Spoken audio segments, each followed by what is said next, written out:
كل من عليها فان ويبقى وجه ربك ذو الجلال والإكرام فبأي آلاء ربكما تكذبان يسأله من في السماوات والأرض كل يوم هو في شأن فبأي آلاء ربكما تكذبان سنفرغ لكم أيها الثقلان فبأي آلاء ربكما تكذبان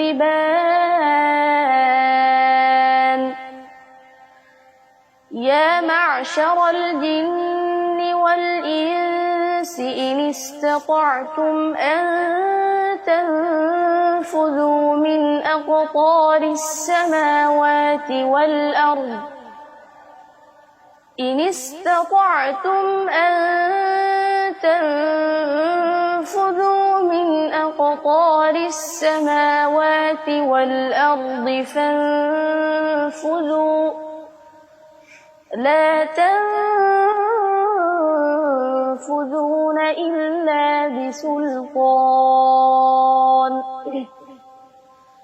فبأي آلاء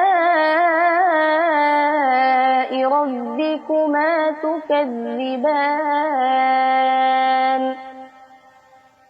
يرسل عليكما شواظ من نار ونحاس فلا تنتصران فبأي آلاء ربكما تكذبان فإذا انشقت السماء فكانت وردة كالدهان فبأي آلاء ربكما تكذبان فيومئذ لا يسأل عن ذنبه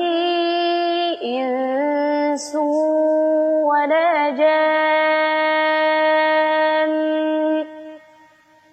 فبأي آلاء ربكما تكذبان يعرف المجرمون بسيماهم فيؤخذ بالنواصي والأقدام فبأي آلاء ربكما تكذبان هذه جهنم